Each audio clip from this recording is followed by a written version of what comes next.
a la apertura de esta jornada, en la cual vamos a invitar a decir unas palabras al presidente del Colegio de Abogados y Procuradores de Neuquén, doctor Gastón Prado. Bueno, buenas tardes. En una pequeña síntesis quiero dar la bienvenida a todos ustedes a nuestro colegio. Agradecer la presencia de quienes nos visitan de otros lugares, de legisladores, de magistrados, de funcionarios del Ejecutivo Provincial, de colegas, de consejeros del Consejo de la Magistratura y, en fin, de todos quienes venimos acá a hacer lo que hacemos los abogados cuando no estamos trabajando en los tribunales, que es aprender un poquito más cada día. Estas jornadas, ya lo dijeron antes, pero a mí me complace mucho en que han sido declaradas de interés legislativo por la legislatura provincial, de interés por el Tribunal Superior de Justicia, de interés provincial por decreto del Poder Ejecutivo e incluso de interés institucional por el Superior Tribunal de la provincia de Río Negro. Es decir, que han llamado la atención de autoridades provinciales y también, por supuesto, de todos ustedes que están aquí con nosotros.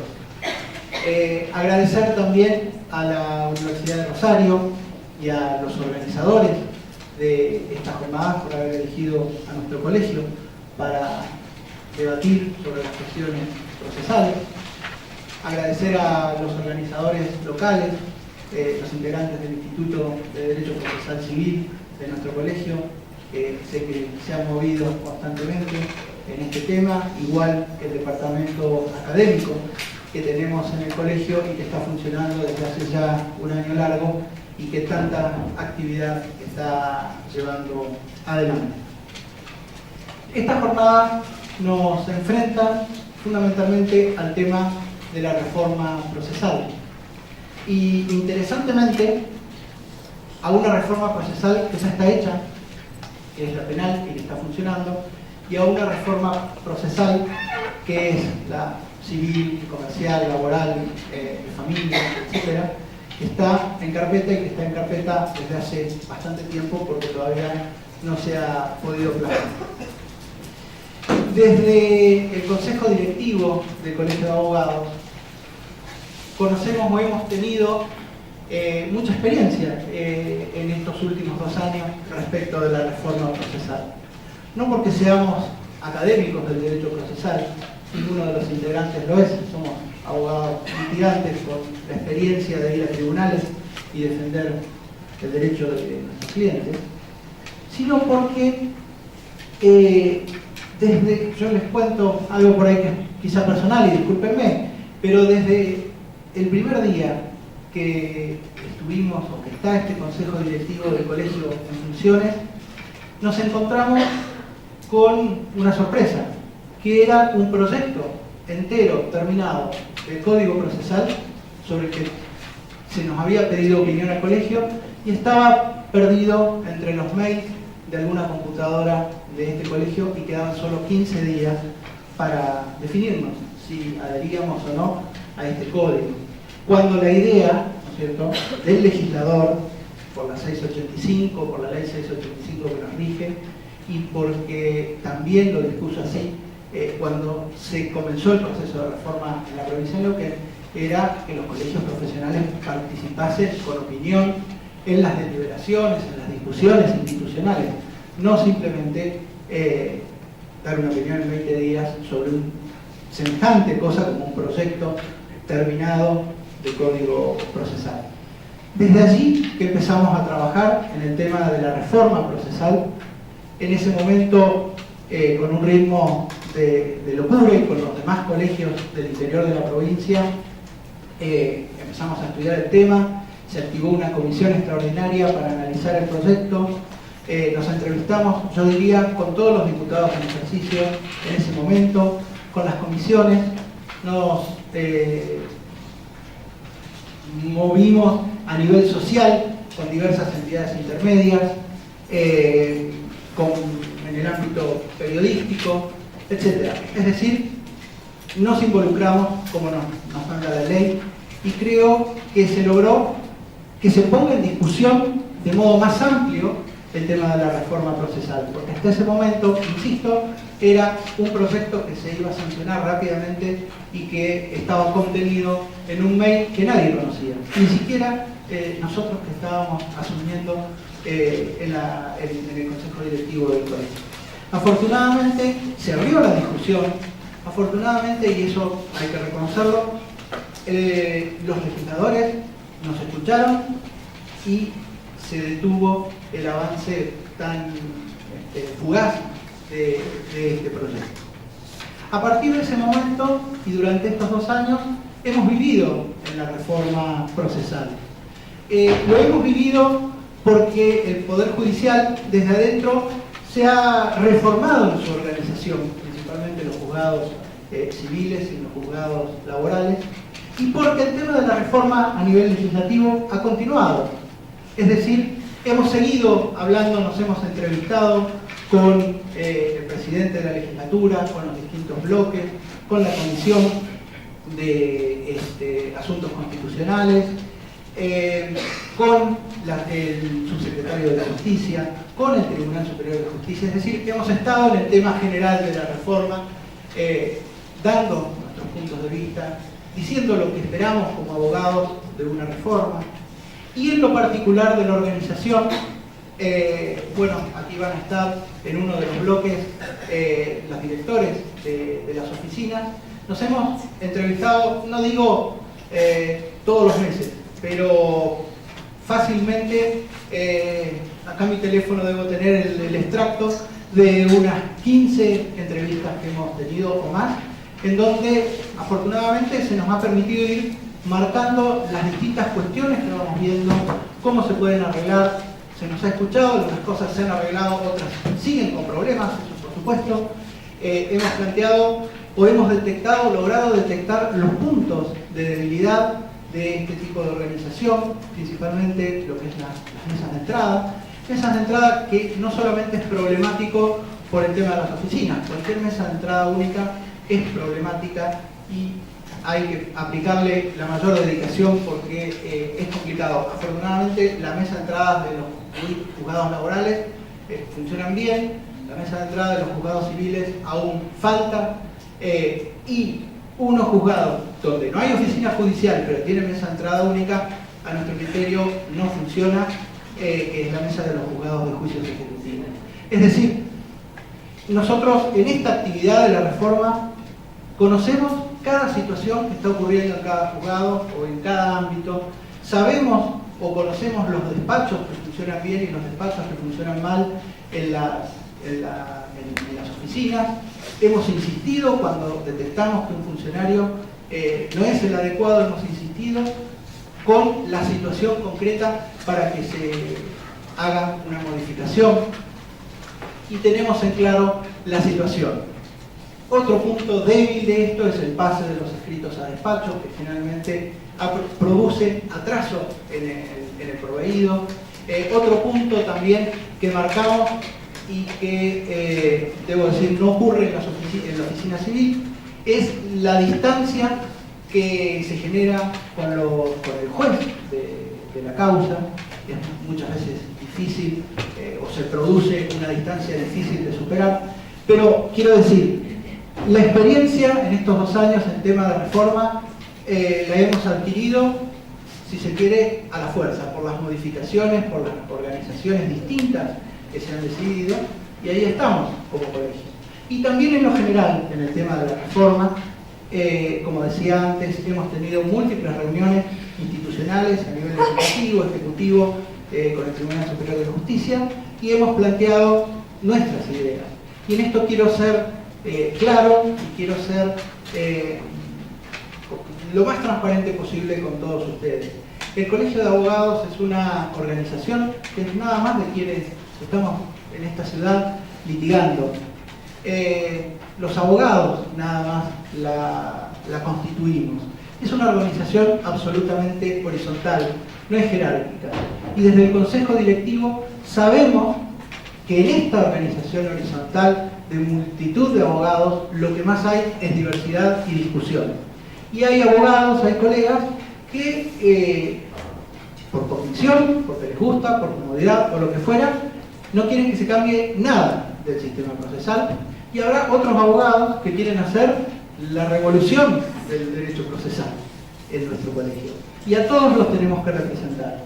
Desde ese punto de vista, nosotros institucionalmente, y más allá de las ideas personales que tiene cada uno en el consejo, y que tenemos ideas distintas muchas veces, desde lo institucional no abrazamos ningún texto en particular, no abrazamos ninguna corriente en particular, sino que al contrario lo que queremos es que vengan los académicos a ilustrarnos, a darnos ideas para ver qué es lo mejor, no para nosotros como abogados, sino para la sociedad neuquina que tiene que enfrentar un juicio en tribunales.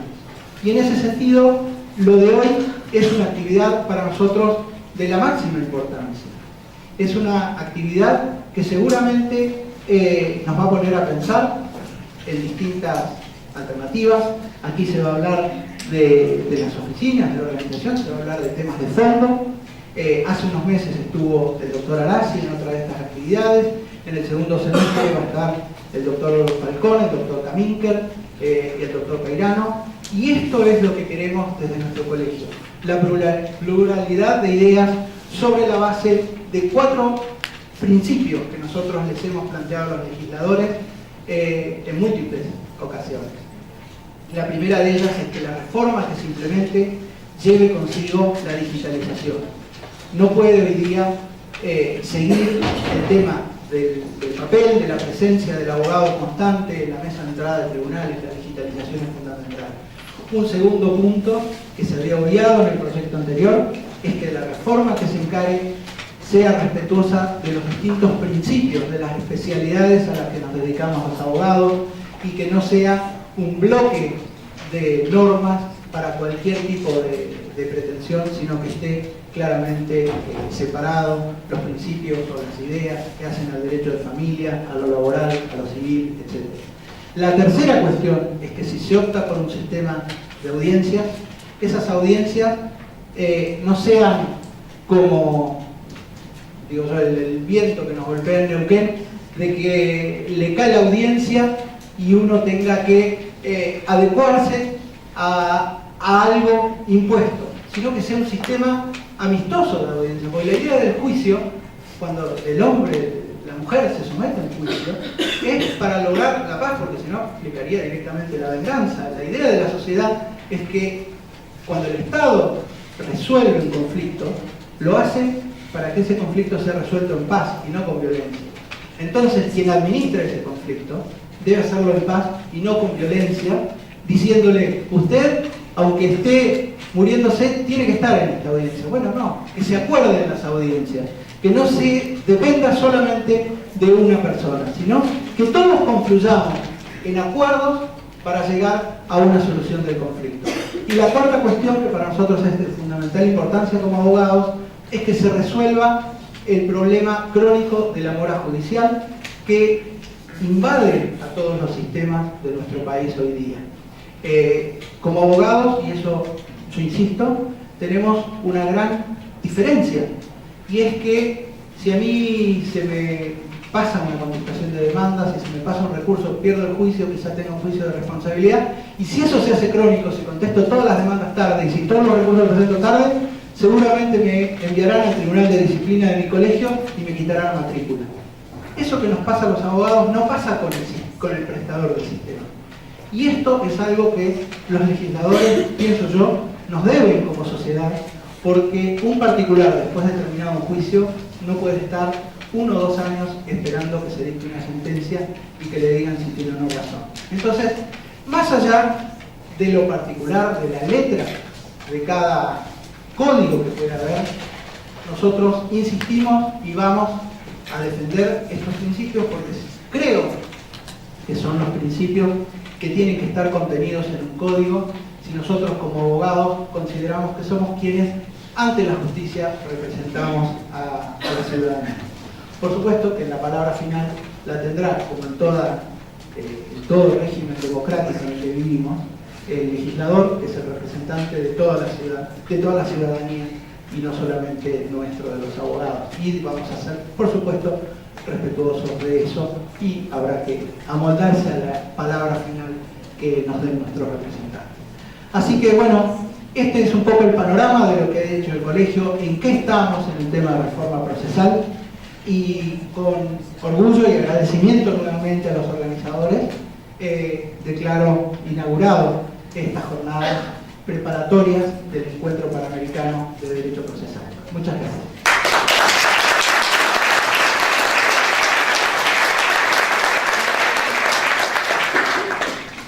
Seguidamente le vamos a pedir que nos dé su palabra al presidente del capítulo Argentina del Instituto Panamericano de Derecho Procesal, también la bienvenida a nuestra ciudad, doctor Héctor Granillo Fernández.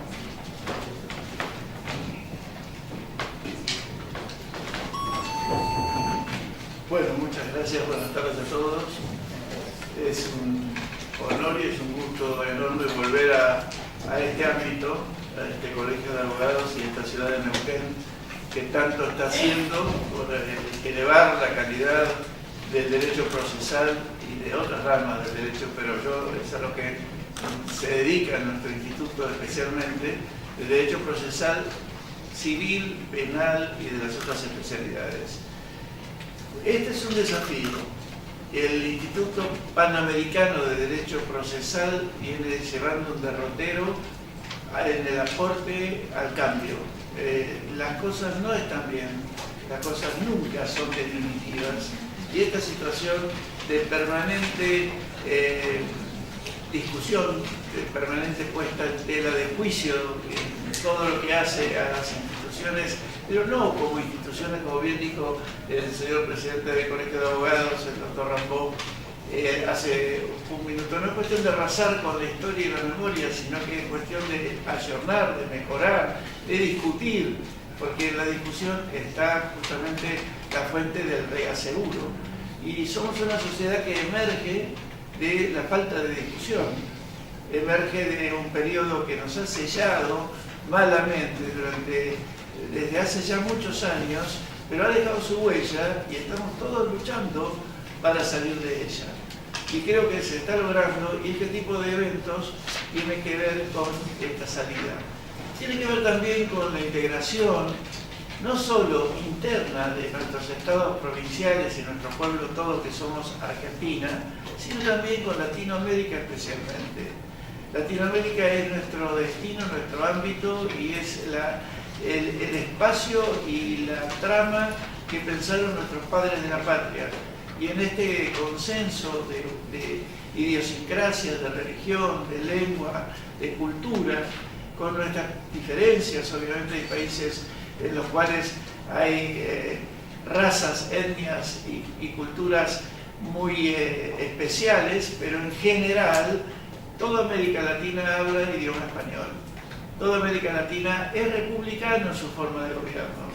Es decir, hay más de una coincidencia que nos hace que además seamos un bloque compacto que tenemos el destino de discutir y de integrar. Nuestra historia, ya digo, de los padres de la patria era la patria grande, y esta patria grande se solidarizó, se concretó en la entrega de San Martín al Ejército del Norte a Bolívar para que siguiera su senda. Y esto nos identifica singularmente en el mundo, no hay en todos los otros continentes una realidad como esta. ¿Por qué aludo a lo latinoamericano especialmente, siendo que el instituto es panamericano? Porque la parte no latinoamericana también en parte es latinoamericana. Véanse los estados de Estados Unidos del oeste, si no tienen tradición española, si Florida y etcétera, tienen cantidad de ejemplos. Discutir hoy en materia de derecho procesal civil el proyecto de los maestros Alvarado y Benavento es realmente, perdónenme el término, un lujo. Es algo que constituye no solo un desafío importante, sino que contribuye al alzamiento, al mejoramiento, a la superación de la calidad jurídica de lo que va a ser la regulación del derecho procesal civil en América toda. Quiero hacer una alusión a lo que siempre creemos que nunca va a ser. Nosotros participamos en el otro área, en el derecho procesal penal.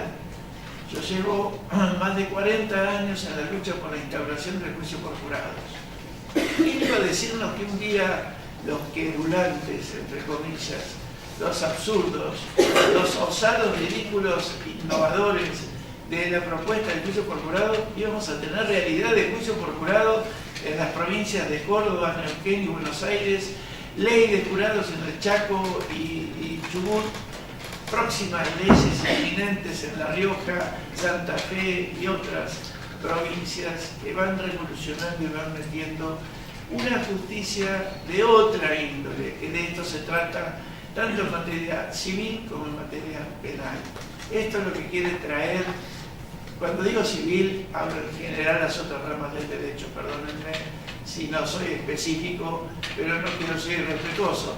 Abarca el derecho no penal, ese es el nombre que trae esta propuesta de Código de Procedimiento. El métier que hace falta entre nosotros es justamente el de discutir.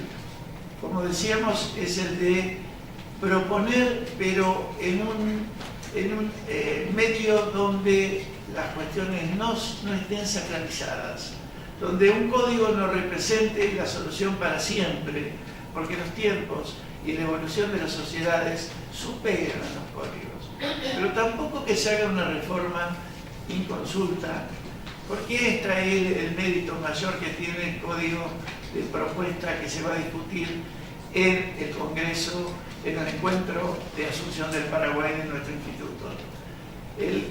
La esencia, la forma nueva, pero que supo tomar las calidades constitucionales, de las que tanto nos hemos olvidado y nos olvidamos en la aplicación cotidiana muchísimas veces en las distintas jurisdicciones y en las distintas competencias.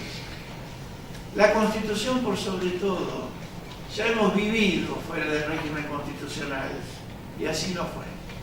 Esta experiencia del nunca más, sin contenido político partidista, desde lo genérico, desde la supremacía de la Constitución, creo que va a ser un tema subyacente para todas las naciones del bloque panamericano. Y esto creo que se junta, por otro lado, con la participación ciudadana, con el imperio de la voluntad del pueblo, que es el único soberano en la Argentina. Somos república. Bueno, contestemos y seamos coherentes en todas las expresiones que eso significa, todas las derivaciones. Si somos republicanos, no podemos sostener más una justicia sin jurados. Y Neuquén y mi provincia de Buenos Aires son las privilegiadas que han dado el grito y el paso y han concretado, con defectos y virtudes, con mayor o menor acierto susceptible de mejoramientos. De eso tenemos que hablar. Lo cierto es que 500 años de monarquía española ha subsistido la ley procesal. Y todos sabemos que las leyes procesales, en materia penal ni hablar del Código Barrio, la Nación, han sellado el camino por el cual se ha burlado el debido proceso constitucional. Y esto se ha puesto un punto final con esta movida garantista, que es una bocanada de aire puro frente al descreimiento absoluto, casi enormemente total, casi, del pueblo en su administración de justicia. Algo que es realmente tan grave que si nos ponemos a pensar en esos episodios aislados, que parecen aislados pero que ya van en número siendo enormes, justicia por mano propia, incendio de la casa del supuesto violador. El otro día en el Gran Buenos Aires quemaron una casilla, murió el abuelo y los dos hermanitos del supuesto autor del hecho, quemando 4, 5, 7 casuchas más que son el hábitat donde vivían 7 o 6 o 5 familias. Entonces, cuidado con las sociedades a las que se las provoca y se las mantiene fuera de la verdad. La verdad es una sola, la Constitución. Y la Constitución quiere forma republicana de gobierno en los 3 poderes del Estado, no en 2 de los 3. Porque sin ningún efecto peyorativo o contrario al respeto de los jueces son empleados calificados del Estado.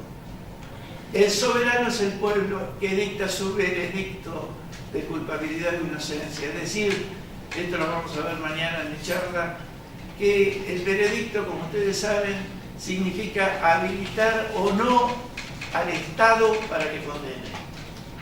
Esto es empoderamiento.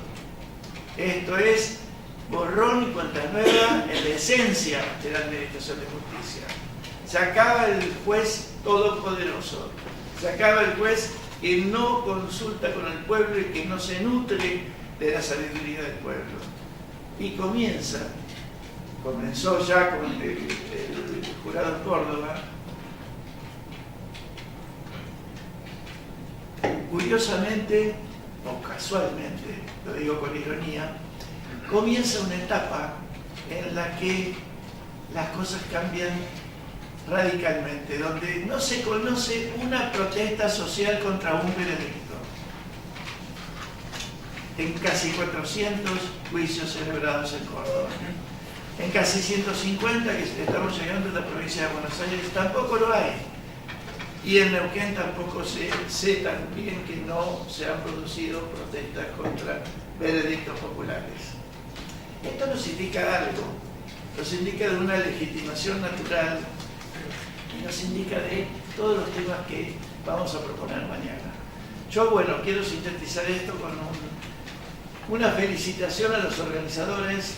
Le voy a permitir a la persona de mi amiga Javiera Estebani y en las instituciones organizadoras, a los poderes que han dado su declaración de interés, que es un apoyo siempre necesario para este tipo de eventos, y la felicitación de que aquí hay juventud. Donde hay juventud va a haber un cambio sustentable, el cambio necesario, vigilado por la gente joven. Nosotros dejamos la semilla, sigo siendo joven, no se crean, pero los jóvenes que tienen el capítulo entrante de administrar los cargos del Estado, de concretar las reformas y las leyes nuevas, etcétera, son ustedes. Así que la esperanza hacia ustedes, el Instituto se proyecta a toda América con la especial esperanza, repito, de la juventud. Gracias.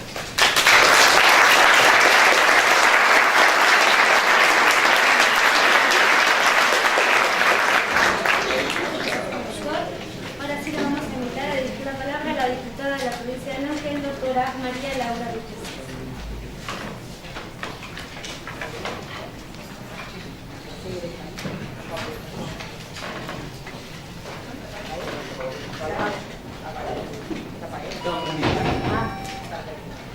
Hola, buenas tardes.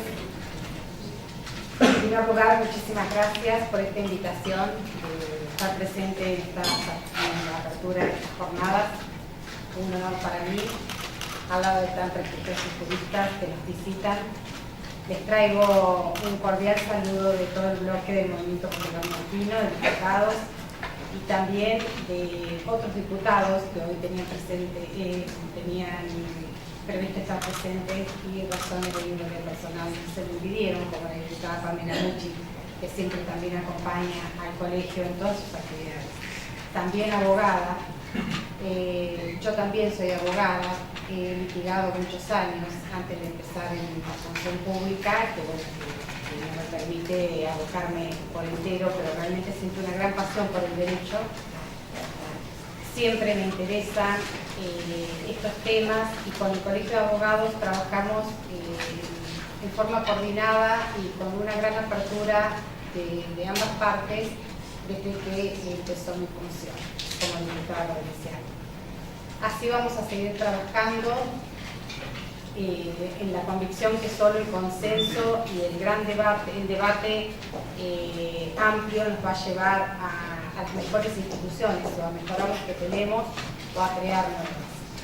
Así hemos, este año y medio de gestión, procedido a modificar algunas leyes, no hay que tener miedo al cambio, como decía el doctor, siempre que sea responsable, siempre que sea legítimo, siempre que venga originado en necesidades de los operadores del sistema del derecho.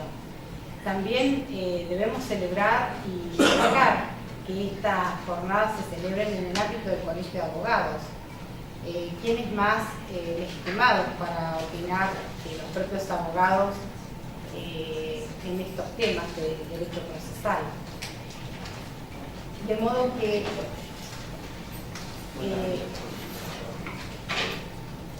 para nosotros no es más que continuar en esta tarea, así como en otras que venimos bregando por la integración de los tres poderes en tareas conjuntas que lleven justamente a mejorar las instituciones y no siempre respetando la división de poderes, la función de cada uno, por supuesto, eso no se invade. Pero así como trabajamos con instituciones como el Colegio de Abogados, también con los poderes debemos integrarnos y tener un desarrollo maduro de nuestra función.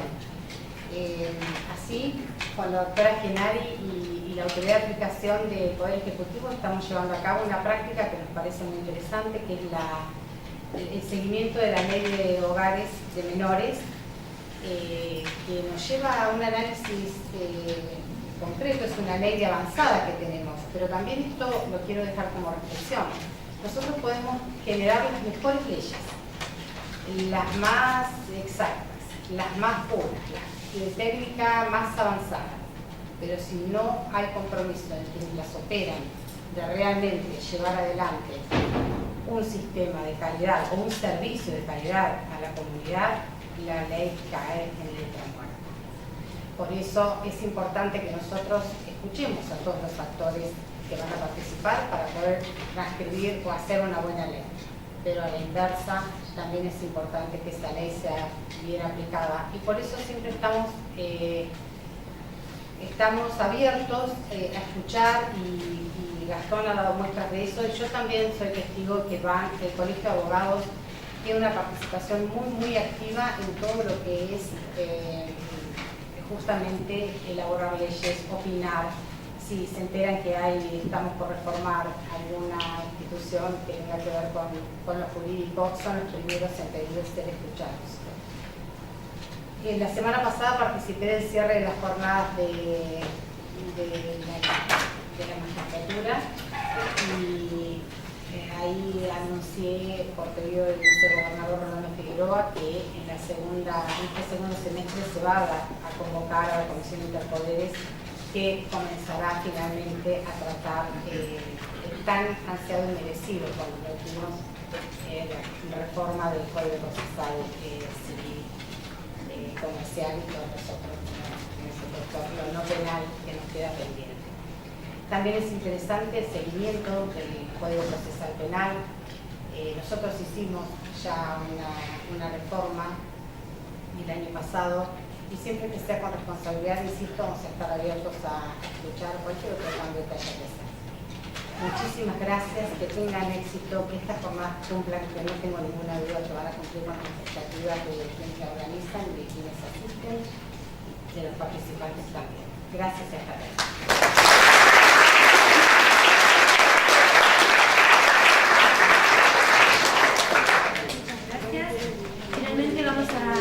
Pedirle a la presidenta subrogante del Tribunal Superior de Justicia, doctora María Soledad Genari, que dirija su labor.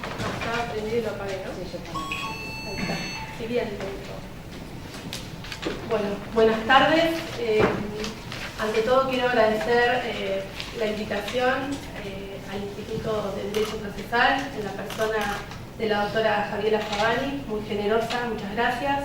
Tuvimos hace poco una conversación y me dijo, ¿por qué no contás lo que estás haciendo? A eso vine.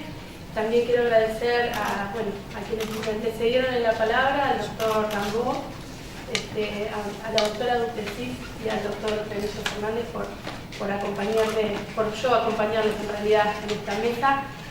Simplemente quería dejar algunas cuestiones, transmitir algunas iniciativas en las que estamos trabajando desde el tribunal. Obviamente que el Poder Judicial debe prestar un servicio que es un servicio muy amplio. Me gustó muchísimo esta aproximación a concebirnos como servidores públicos. Yo siempre digo servidores o servidoras, es muy difícil hablar todo con lenguaje inclusivo, así que en algunas partes no voy a hacer lenguaje inclusivo y en otras partes le hablaré a las mujeres directamente. Pero la realidad es que debemos prestar un servicio público, pero no que quede en los rasgos y en la definición de qué es un servicio público. Yo vengo del extracto administrativista de la especialidad y la realidad es que ahora me toca estar justamente en una función donde se ejerce función administrativa dentro del Poder Judicial. Una función que, para mi gusto, por lo menos en lo que es el marco teórico y en el desarrollo del derecho administrativo, y esto lo he estado abordando con algunos colegas que estoy preparando un tema, no ha sido lo suficientemente explorado en cuanto a profundidad. Sí encontramos definiciones de la función administrativa, pero dentro del Poder Judicial la función administrativa es muy amplia y además de prestar un servicio debemos generar en todos aquellos que integramos el Poder Judicial el concepto de que somos servidores públicos. ¿Qué quiere decir esto? Lo que recién decía el doctor. No puede ser un misterio qué trabajo, qué hago, a dónde voy, cuáles son mis pensamientos. Siempre digo fuero íntimo, fuero privado, fuero público. En el fuero privado y en el fuero público todo el mundo tiene derecho a saber qué estoy haciendo, por qué lo estoy haciendo o cuál es mi pensamiento sobre algunas cuestiones. En general, aparte les quiero agradecer a todos y a todas porque bueno, noto que hay un público mayoritariamente muy joven. Eso también es muy lindo, eso quiere decir que tienen iniciativa. Sí, vos también sos joven, para que me hacen caras de agradecimiento. Pero la realidad es que esto es muy importante y quiero aprovechar esta oportunidad para contarles algunas cosas. Una de las cuestiones, yo digo, hoy el Poder Judicial atraviesa 3 desafíos enormes, pero desde su función. Después eso hay que articularlo con el resto de los actores sociales, como es el Colegio de Abogados, la legislatura. Somos uno más dentro de una cadena enorme de responsabilidades. Desde la dimensión penal, como recién dijo el doctor, nosotros tenemos el Instituto de Juicio por Jurado. Estamos siendo en este momento investigados, en el buen sentido, por la Universidad de Cornell, en la figura de la doctora Valerie Hans, quien está realizando una investigación para analizar cuál es, de alguna manera, el pensamiento de algunas personas que integran el juicio por jurado. En el marco de eso, por ejemplo, desde la Oficina de la Mujer, nosotros tenemos un jurado que es 50 y 50 en cuanto a participación de hombres y mujeres, o varones y mujeres, y lo que hemos pedido es incorporar una encuesta específicamente para indagar cuál es, de alguna manera, la perspectiva de género, aunque exista mitad y mitad varones y mujeres, porque no siempre tener un cupo femenino garantizado implica o garantiza que exista la perspectiva de género. Entonces, ya que iba a ser una investigación profunda desde una universidad que específicamente nos está mirando, nos pareció interesante incorporar en el cuestionario el abordaje de este aspecto. Esto por decir un ejemplo. Después, desde la Oficina de la Mujer, y esto en el marco ya del proceso penal bien entendido, le hemos propuesto al fiscal general, al doctor Jerez, que en el marco de sus competencias, porque nosotros tenemos una ley orgánica del Ministerio Público Fiscal, en el marco de sus competencias y por imperio hay un artículo que le otorga plena autonomía funcional y de deber de la intervención para investigar precisamente, le hemos propuesto desde la Oficina de la Mujer que analice, y le hemos de hecho acercado un cronograma con una agenda que la estamos pautando, donde le proponemos que estudien, analicen con una comisión que ya formó al efecto, analice la posibilidad de adoptar el modelo de protocolo latinoamericano de investigación de muertes violentas por razones de género. ¿Qué quiere decir esto? Esto en definitiva es un protocolo que lo debe adoptar el fiscal, que puede hacer todo tipo de modificaciones, implementaciones. Es un protocolo modelo que diseñó Quiñones, que es la relatora especial ante la ONU, justamente ¿para qué? Para que los estados, parte de las convenciones que protegen, digamos, los estándares especiales de las mujeres, tomen todas las medidas para asegurar que se cumpla con la debida diligencia. La debida diligencia no solo se integra en el ámbito de la investigación, sino también la debida diligencia en el ámbito del juzgamiento. Y ahí es donde ya estamos fuera del Ministerio Público Fiscal. Para que quede claro, esta herramienta práctica lo que hace es delinear una serie de directrices para que los estados no incurran en el incumplimiento del deber de debida diligencia que está en los tratados internacionales. Entonces, es el fiscal quien debe adoptarlo, quien debe hacer las adecuaciones, y desde el tribunal lo que vamos a hacer es en el cuerpo médico forense. ¿Por qué? Porque tiene un aspecto muy vinculado con lo que es investigación, también con el cuerpo médico forense, que debe estar de alguna forma preparado para recibir estas instrucciones durante la investigación. Esto es preservar la escena del crimen, recabar los rastros como corresponde, que no, básicamente es reducir la impunidad, ¿no? Por la cadena de custodia, la trazabilidad, pero aparte propone toda una serie de medidas activas y positivas sobre el cuerpo médico forense, y es ahí desde donde, desde la Oficina de la Mujer, le vamos a proponer al tribunal, y también como vocal, porque en realidad estoy en los dos lados, claro, es como que cuando me conviene a mí se enseña, claro, hablo desde los dos lados, pero desde la Oficina de la Mujer. ¿Por qué? Porque la Oficina de la Mujer tiene como función incorporar la perspectiva de género en toda la actuación judicial. No solamente estamos capacitando, ya llevamos 842 integrantes del Poder Judicial capacitados en perspectiva, en violencia doméstica, de trata y explotación sexual, sino que también debemos incorporar todas aquellas cuestiones que garanticen incorporar la perspectiva de género en todo el ámbito y en toda la actuación judicial. Por eso este protocolo es muy importante que sea acompañado de aquellas medidas que corresponda tomar cada uno en el ámbito de sus competencias.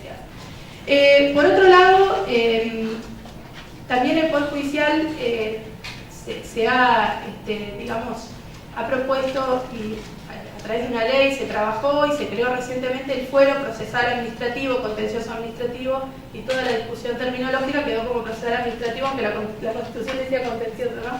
Pero algo que me quedó de la ley.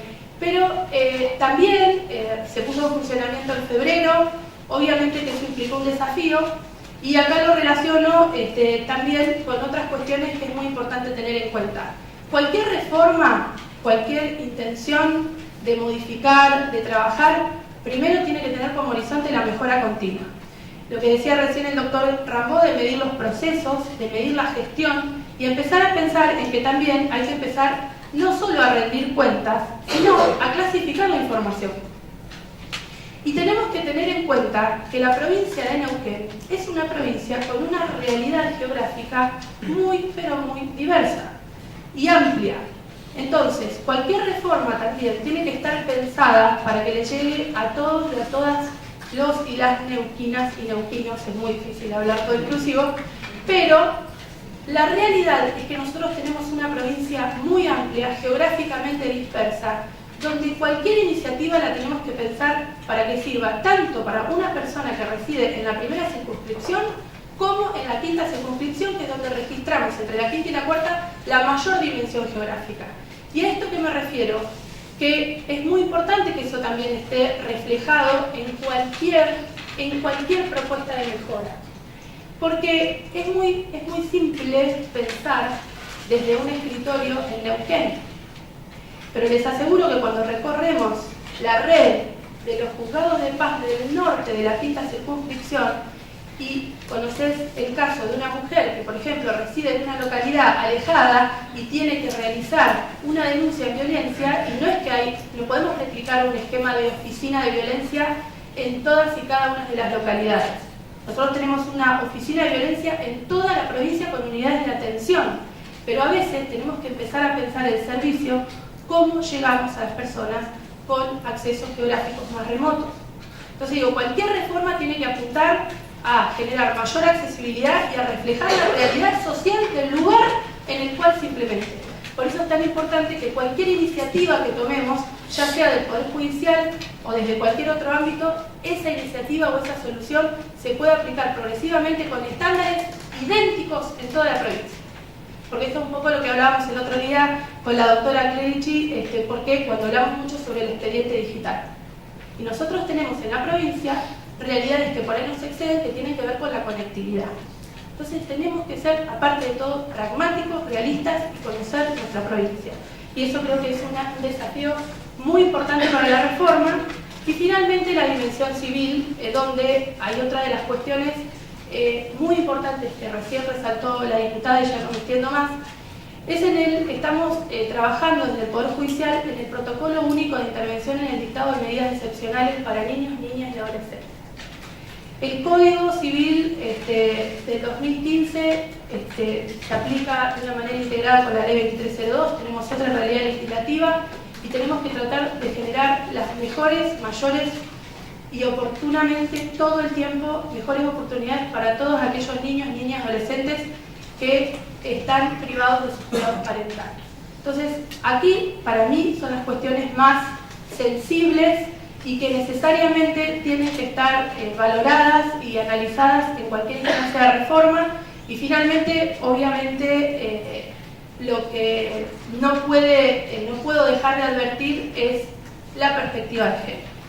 Que la perspectiva de género es transversal, no es que es de la materia civil o de la materia procesal penal o de cualquier especialidad. La perspectiva de género debe ser un contenido transversal. O sea, para cualquier persona que preste un servicio dentro de la justicia tiene que formar parte de su forma de razonar. Justamente la perspectiva de género, en generar cada vez mayores condiciones de accesibilidad sin traspasar obviamente sus competencias, pero es muy importante que también cualquier reforma integre esta perspectiva, porque hoy además el desafío es que las mujeres que sufren violencia de género mayoritariamente sufren violencia de género por parte de una pareja íntima, de una pareja conviviente o de alguien con quien está vinculado intrafamiliarmente.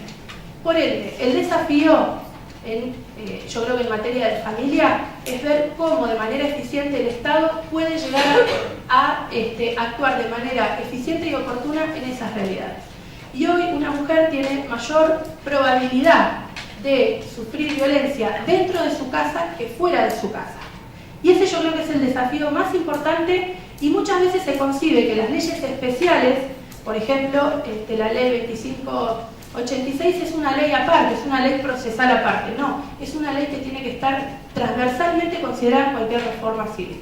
Así que les agradezco muchísimo la atención y bueno, cualquier cosa yo después me voy a quedar por acá. Muchas gracias.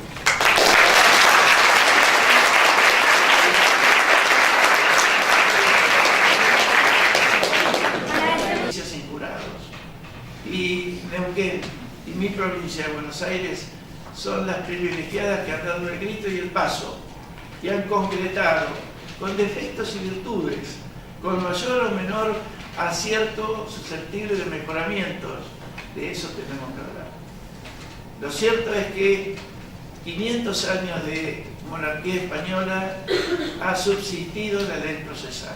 Y todos sabemos que las leyes procesales, en materia penal ni hablar del Código Barrio, la Nación, han sellado el camino por el cual se ha burlado el debido proceso constitucional. Y esto se ha puesto un punto final con esta movida garantista, que es una bocanada de aire puro frente al descreimiento absoluto, casi enormemente total, casi, del pueblo en su administración de justicia. Algo que es realmente tan grave que si nos ponemos a pensar en esos episodios aislados, que parecen aislados pero que ya van en número siendo enormes, justicia por mano propia, incendio de la casa del supuesto violador. El otro día en el Gran Buenos Aires quemaron una casilla, murió el abuelo y los dos hermanitos del supuesto autor del hecho, quemando 4, 5, 7 casuchas más que son el hábitat donde vivían 7 o 6 o 5 familias. Entonces, Cuidado con las sociedades a las que se las provoca y se las mantiene fuera de la verdad. La verdad es una sola, la Constitución. Y la Constitución quiere forma republicana de gobierno en los 3 poderes del Estado, no en 2 de los 3. Porque sin ningún efecto peyorativo o contrario al respeto de los jueces son empleados calificados del Estado. El soberano es el pueblo que dicta su veredicto de culpabilidad o inocencia. Es decir, esto lo vamos a ver mañana en mi charla, que el veredicto, como ustedes saben, significa habilitar o no al Estado para que condene. Esto es empoderamiento. Esto es borrón y cuenta nueva en la esencia de la administración de justicia. Se acaba el juez todopoderoso. Se acaba el juez que no consulta con el pueblo y que no se nutre de la sabiduría del pueblo. Y comenzó ya con el jurado en Córdoba.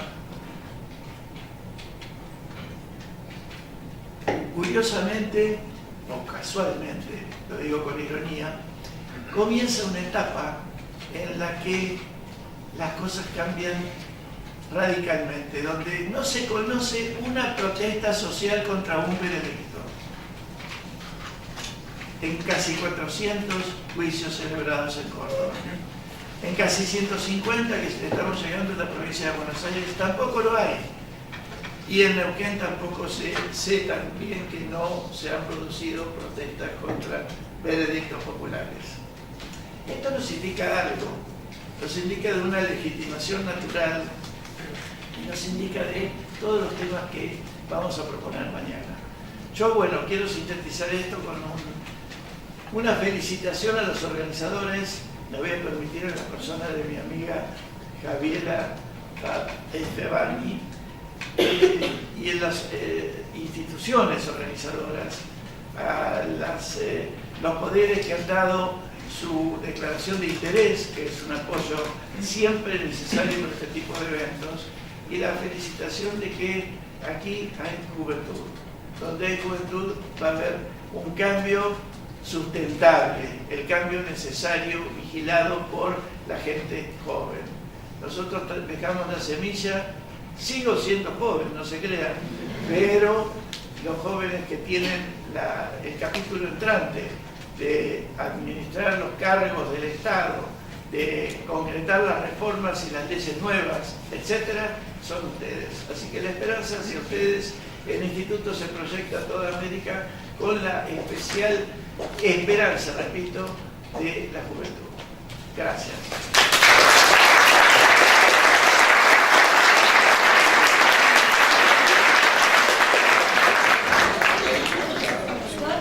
Ahora sí le vamos a invitar a dirigir la palabra a la diputada de la provincia de Neuquén, doctora María Laura Riches.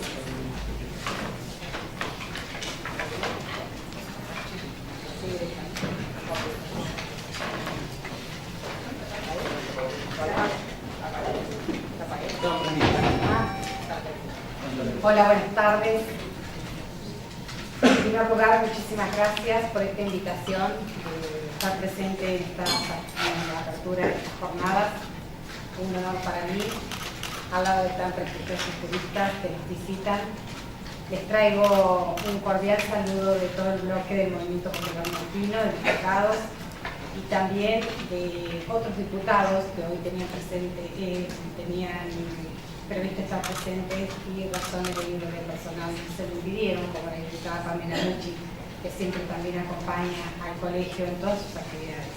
También abogada, yo también soy abogada, he litigado muchos años antes de empezar en la función pública, que no me permite abocarme por entero, pero realmente siento una gran pasión por el derecho. Siempre me interesan estos temas y con el Colegio de Abogados trabajamos en forma coordinada y con una gran apertura de ambas partes desde que empezó mi función como diputada provincial.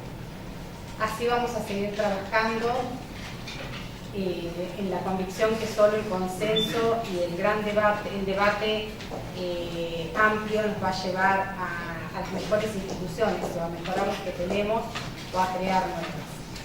Así hemos, este año y medio de gestión, procedido a modificar algunas leyes, no hay que tener miedo al cambio, como decía el doctor, siempre que sea responsable, siempre que sea legítimo, siempre que venga originado en necesidades de los operadores del sistema del derecho. También debemos celebrar y destacar que estas jornadas se celebren en el ámbito del Colegio de Abogados. ¿Quién es más legitimado para opinar que los propios abogados en estos temas de derecho procesal? De modo que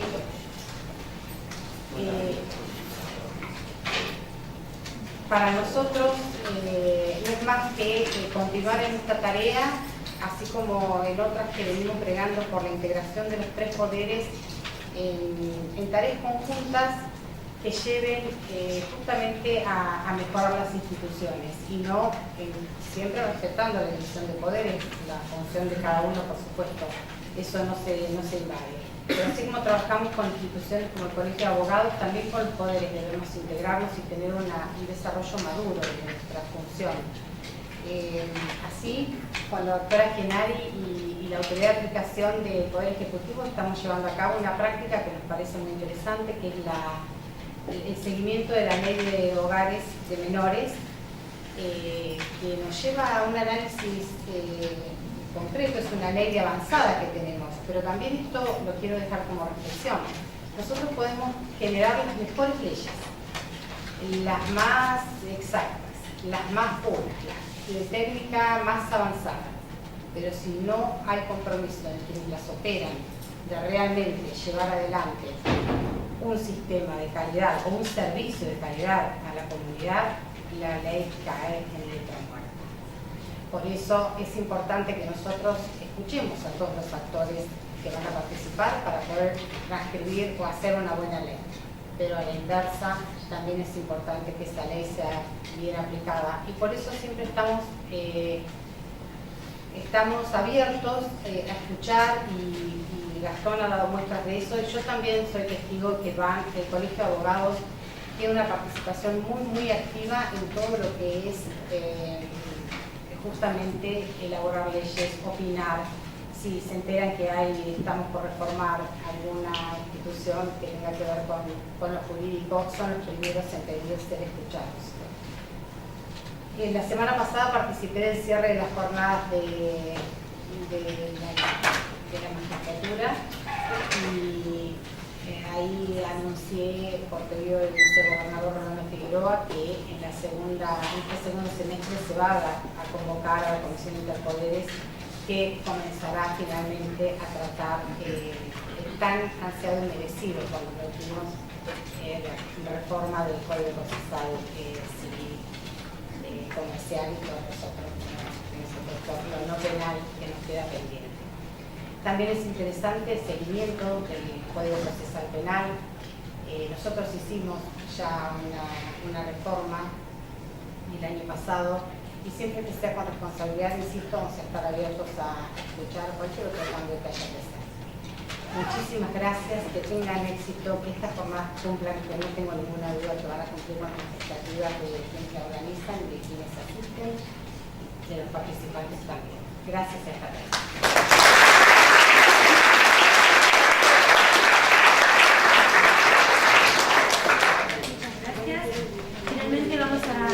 Pedirle a la presidenta subrogante del Tribunal Superior de Justicia, doctora María Soledad Genari, que dirija su cámara. Estaba prendido y lo apagué, ¿no? Sí, yo también. Ahí está. Qué bien, bueno, buenas tardes. Ante todo quiero agradecer la invitación al Instituto de Derecho Procesal, en la persona de la doctora Javiera Favani, muy generosa, muchas gracias. Tuvimos hace poco una conversación y me dijo, ¿por qué no contás lo que estás haciendo? A eso vine. También quiero agradecer a quienes me antecedieron en la palabra, al doctor Rambó, a la doctora Duplessis y al doctor Benito Fernández por acompañarles en realidad en esta mesa. Simplemente quería dejar algunas cuestiones, transmitir algunas iniciativas en las que estamos trabajando desde el tribunal. Obviamente que el Poder Judicial debe prestar un servicio que es un servicio muy amplio. Me gustó muchísimo esta aproximación a concebirnos como servidores públicos. Yo siempre digo servidores o servidoras, es muy difícil hablar todo con lenguaje inclusivo, así que en algunas partes no voy a hacer lenguaje inclusivo y en otras partes le hablaré a las mujeres directamente.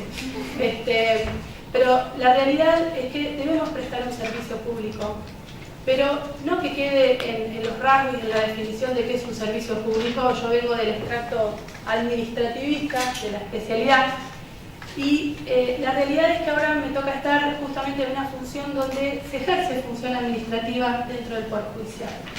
Una función que, para mi gusto, por lo menos en lo que es el marco teórico y en el desarrollo del derecho administrativo, y esto lo he estado abordando con algunos colegas que estoy preparando un tema, no ha sido lo suficientemente explorado en cuanto a profundidad. Sí encontramos definiciones, que es la función administrativa, pero dentro del Poder Judicial la función administrativa es muy amplia y además de prestar un servicio debemos generar en todos aquellos que integramos el Poder Judicial el concepto de que somos servidores públicos. ¿Qué quiere decir esto? Lo que recién decía el doctor. No puede ser un misterio en qué trabajo, qué hago, a dónde voy, cuáles son mis pensamientos. Siempre digo fuero íntimo, fuero privado, fuero público. En el fuero privado y en el fuero público todo el mundo tiene derecho a saber qué estoy haciendo, por qué lo estoy haciendo o cuál es mi pensamiento sobre algunas cuestiones. En general, aparte les quiero agradecer a todos y a todas porque, bueno, noto que hay un público mayoritariamente muy joven. Eso también es muy lindo, eso quiere decir que tienen iniciativa. Sí, somos también, sos joven, para que me hacen caras de agradecimiento. Pero la realidad es que esto es muy importante y quiero aprovechar esta oportunidad para contarles algunas cosas. Una de las cuestiones, yo digo, hoy el Poder Judicial atraviesa 3 desafíos enormes, pero desde su función. Después eso hay que articularlo con el resto de los actores sociales, como es el Colegio de Abogados, la legislatura. Somos uno más dentro de una cadena enorme de responsabilidades.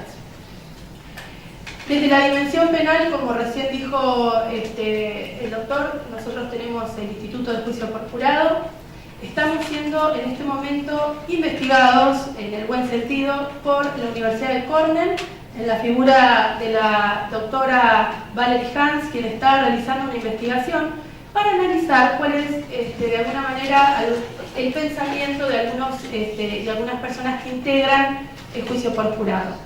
En el marco de eso, por ejemplo, desde la Oficina de la Mujer, nosotros tenemos un jurado que es 50 y 50 en cuanto a participación de hombres y mujeres, o varones y mujeres, y lo que hemos pedido es incorporar una encuesta específicamente para indagar cuál es, de alguna manera, la perspectiva de género, aunque exista mitad y mitad varones y mujeres, porque no siempre tener un cupo femenino garantizado implica o garantiza que exista la perspectiva de género.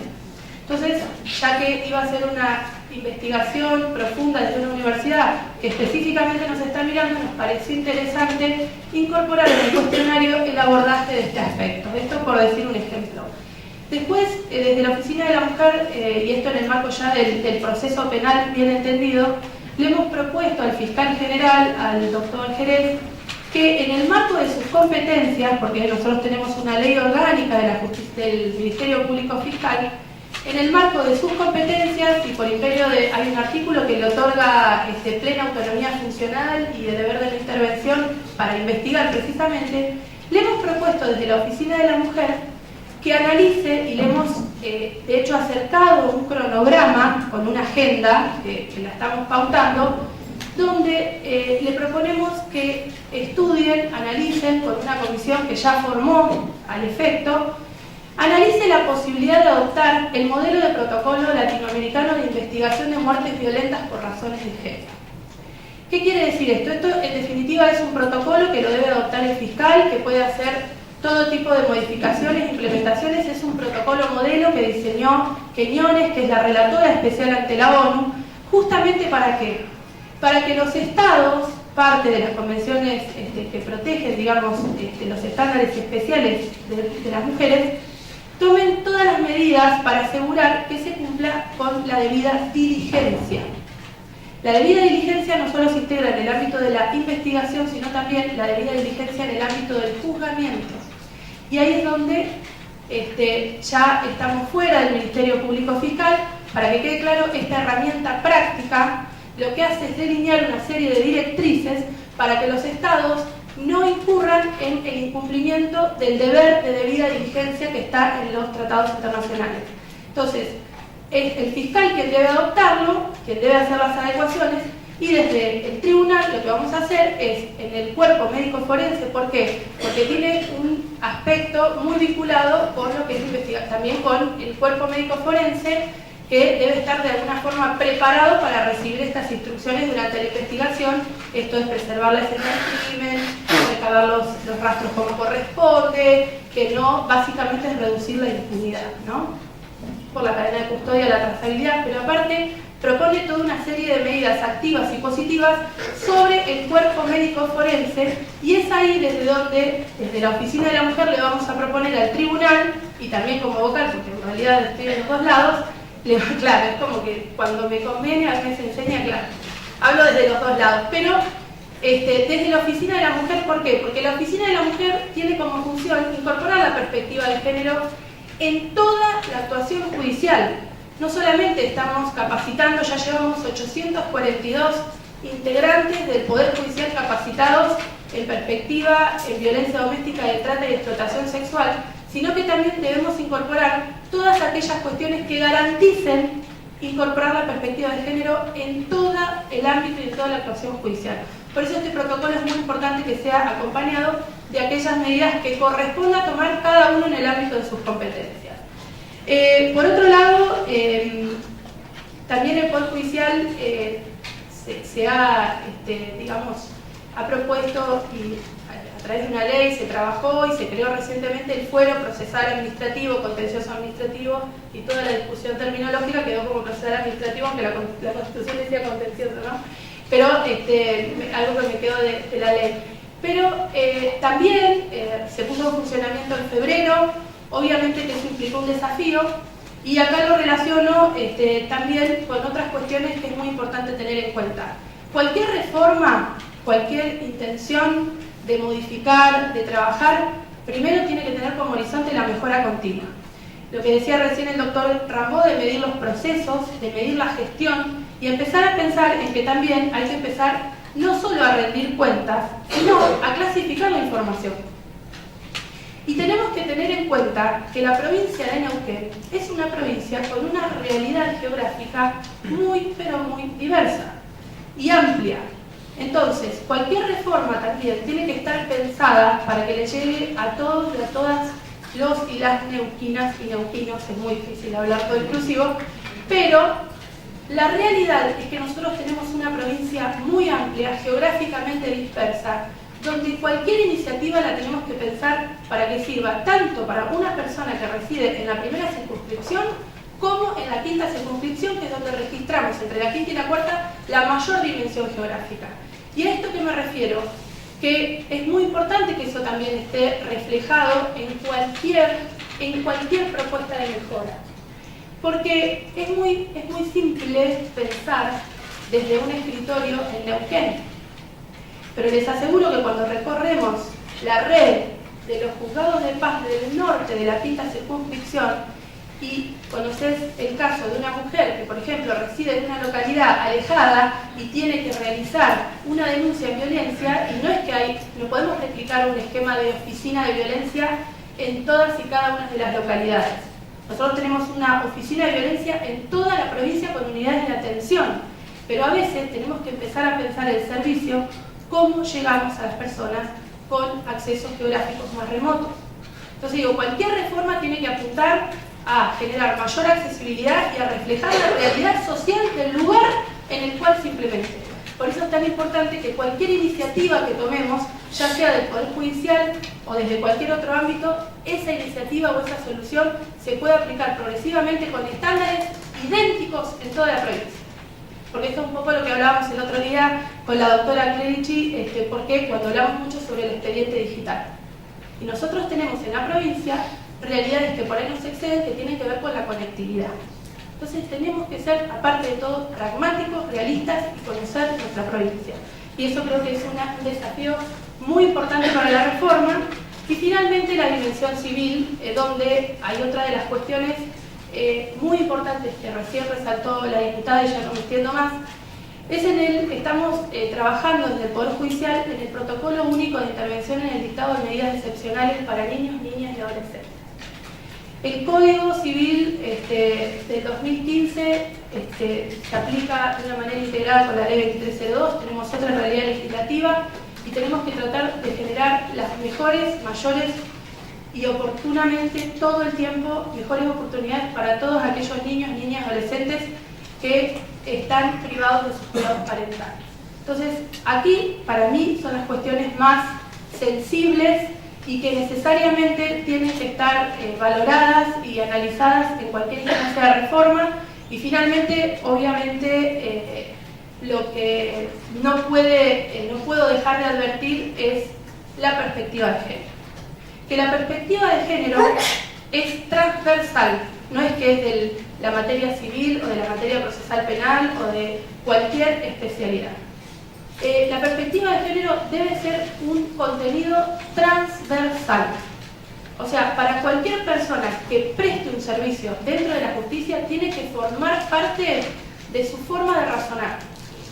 Justamente la perspectiva de género, en generar cada vez mayores condiciones de accesibilidad sin traspasar obviamente sus competencias, pero es muy importante que también cualquier reforma integre esta perspectiva, porque hoy además es que las mujeres que sufren violencia de género mayoritariamente sufren violencia de género por parte de una pareja íntima, de una pareja conviviente o de alguien con quien está vinculado intrafamiliarmente. Por ende, el desafío, yo creo que en materia de familia, es ver cómo de manera eficiente el Estado puede llegar a actuar de manera eficiente y oportuna en esas realidades. Y hoy una mujer tiene mayor probabilidad de sufrir violencia dentro de su casa que fuera de su casa. Y ese yo creo que es el desafío más importante, y muchas veces se concibe que las leyes especiales, por ejemplo, la ley 2586 es una ley aparte, es una ley procesal aparte. No, es una ley que tiene que estar transversalmente considerada en cualquier reforma civil. Así que les agradezco muchísimo la atención y bueno, cualquier cosa yo después me voy a quedar por acá. Muchas gracias.